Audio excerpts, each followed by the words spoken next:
do Brasil, o mineiro Chico Xavier. Pela primeira vez, uma câmera de reportagem entrou no quarto de Chico Xavier.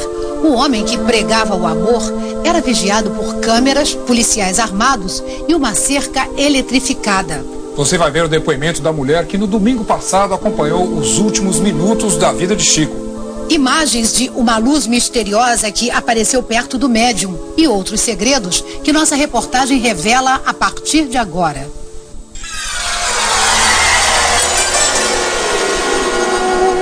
A multidão que esta semana se despediu de Chico Xavier em Uberaba acredita. Este homem falava com os mortos. Olhos fechados, mãos rápidas. Assim nasciam as cartas que, segundo Chico, eram ditadas pelos espíritos a seus entes queridos aqui na Terra. Em outubro de 85, o sargento reformado da Polícia Militar, Francisco de Paula Dutra, foi assassinado com tiros e facadas em Perdizes, a 100 quilômetros de Uberaba. A mulher e a filha do policial foram até Chico Xavier e receberam uma carta de 33 páginas, em que Francisco fala do crime, diz que sente falta da família e cita os nomes dos filhos. A gente tinha mudado para cá, e ele deu uma mensagem, ele estava com 8 meses que ele tinha falecido. E então a gente não conhecia ninguém aqui em Uberaba. Ele não sabia do crime? Não sabia do crime, não. A senhora nunca falou para ele? Nunca falei. Você está convencida de que foi o seu pai que mandou aquela carta? Não tenho certeza. Não tenho a menor dúvida, nunca tive a menor dúvida disso. Há 25 anos, a atriz Nair Belo recebeu uma carta do filho Manuel Francisco, morto num acidente de carro em São Paulo. Manuel citava pessoas das quais a família nem lembrava. As pessoas que são citadas na carta são pessoas que já tinham morrido há muitos anos e que meu marido, que era de Limeira, teve que ir lá em Limeira e perguntar para minha sogra, para a tia dele, quem eram aquelas pessoas, porque ele não lembrava, e elas confirmaram. Uma das histórias mais extraordinárias de Chico Xavier ocorreu em Goiânia em maio de 76. Um juiz aceitou o depoimento de um morto e absolveu o acusado. José Divino brincava com o revólver. Disparou e matou o amigo Maurício, então com 15 anos. Os pais de Maurício, revoltados, queriam a condenação de José Divino.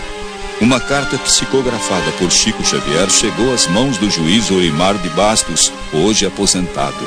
Na carta, Maurício dizia que o disparo fora acidental. O tiro me alcançou sem que a culpa fosse do amigo. Quando eu analisei aquela mensagem com o depoimento do José Divino, eu vi que aquilo ali tinha que ser dado um crédito. Foi o que eu dei o crédito. Os pais da vítima aceitaram o veredito. As mensagens dele, a maioria delas era em defesa do Zé Divino. Ele queria livrar o Zé Divino. Então foi o Moro que falou, eu acreditei na palavra do Moro. O Tribunal de Justiça de Goiás anulou a sentença do juiz. José Divino foi levado a júri popular. E acredite, os jurados também decidiram que a mensagem de Chico Xavier era autêntica. O autor do disparo foi absolvido pela segunda vez. Chico Xavier psicografou 400 livros com textos atribuídos a escritores mortos, como Augusto dos Anjos e Humberto de Campos. Não recebeu os direitos autorais dos 30 milhões de exemplares vendidos. O dinheiro foi para hospitais, asilos e creches em todo o país. Esses livros nunca me pertenceram. Eles pertencem àqueles que os ditam, ou os escrevem através de minhas mãos. Durante décadas, Chico Xavier distribuiu dinheiro e comida entre os pobres. Era irmão dos miseráveis e dos célebres. Atraía os desesperados e também muitas mentes perturbadas. Houve casos em que Chico foi ameaçado dentro de casa por pessoas armadas. O acesso à casa de Chico Xavier sempre foi muito restrito. Inconformados, alguns admiradores já chegaram até a pular o muro na esperança de ver o médium. Mas este é um dos espaços mais vigiados em Uberaba. Chico vivia cercado por câmeras de vigilância. Uma cerca eletrificada foi posta em volta da casa. Este policial civil conta que já livrou Chico Xavier de vários intrusos. E Que tipo de caso mais grave que você já teve aqui? Um descuido, ele pulou o muro, quando eu cheguei ele estava já na beira da cama do Chico. Aí tive que pegar ele à força e tirar. Estas são as últimas imagens da vida de Chico Xavier. 2 semanas antes de morrer, ele pediu para visitar a cozinha onde é preparada a comida dos pobres. Perguntei se está cheiroso. Eu lembro das crianças. Lembra das crianças. Na volta para casa, o último passeio de carro. As mulheres gostaram muito do senhor. Tá muito bonito. Aos 92 anos, cego de um olho, debilitado, problemas no coração e nos pulmões, Chico andava de cadeira de rodas. Dinorá, companheira fiel durante 40 anos, cuidava dos remédios do médium. E ele toma um vinhozinho de vez em quando? Toma uma colher de sopa. Todos os dias? Primeiro dia ele achou forte, agora ele até acha bom. Pela primeira vez, uma equipe de TV entra no quarto do maior líder espírita do Brasil. Um quarto simples, a cama e o santo sobre o armário. Uma mania. O velho Chico só dormia com sapatos à cabeceira. O sapatinho do senhor tá aqui no cantinho, tá bem? Aqui, ó. Viu? Dias depois, uma quarta-feira, 26 de junho. Esta é a última imagem de Chico Xavier antes da morte por parada cardíaca no domingo. Como é que foram os últimos minutos do Chico Xavier? Ele teve uma morte serena? Teve, sim. Antes da sua morte, ele estava sentado naquele lugarzinho de sempre, tomou seu lanchinho com as brincadeiras que ele sempre tinha, né?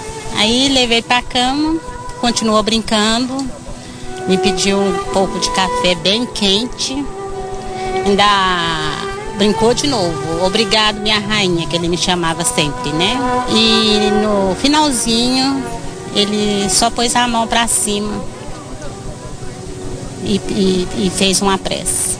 O ator Caio Blá esteve com Chico no sábado. Voltou a Uberaba assim que recebeu a notícia e ficou até o enterro. Era uma mistura de 2 sentimentos. Era o sentimento de saudade, essa tristezinha, da saudade da gente amar muito, mas também a alegria de saber que ele é um espírito iluminado e enorme e que estava ali aprisionado num corpinho que não possibilitava mais ele de estar trabalhando, de estar se comunicando. Então eu acho que para ele a gente sabe que é uma libertação. A doutrina espírita nasceu na França. Foi criada por Allan Kardec.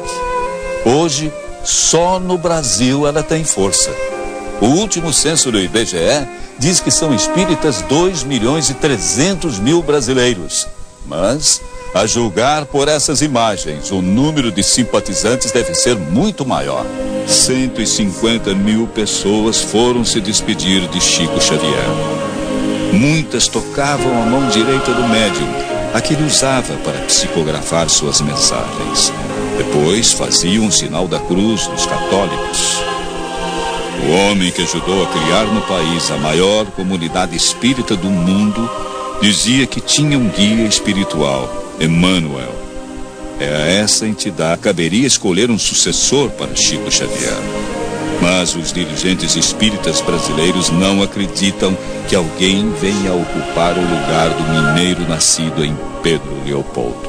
Não há, a nosso ver, nenhuma preocupação quanto a eventuais substitutos. Temos, sem dúvida, na doutrina espírita, muitos outros colaboradores. Agora, sem dúvida alguma, Chico Xavier é uma contribuição enorme que a providência divina dá para todos nós. Amar sem esperar ser amado e sem aguardar recompensa alguma. Amar sempre. E agora, um mistério que intriga os espíritas de Uberaba. É a história de uma luz que, segundo o médico de Chico Xavier, salvou a vida do médium no ano passado. Junho de 2001. Chico está internado com pneumonia. O estado dele é muito grave. No 5º dia de internação, durante uma filmagem, um ponto luminoso passa em alta velocidade diante da lente. Veja na câmera. O feixe de luz se divide em 2 e depois se une novamente. Deste ângulo parece passar em frente à janela do quarto em que Chico está internado. Seria algum reflexo? Um pássaro? Algum defeito no equipamento? Na hora em que esta filmagem foi feita, o estado de saúde de Chico Xavier se alterou. Foi daquele momento para frente que ele passou a melhorar.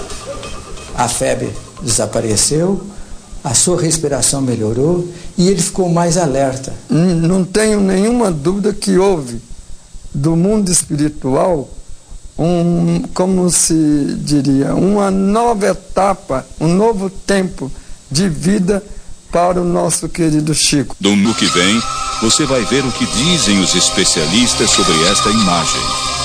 Talvez o último mistério de Chico Xavier.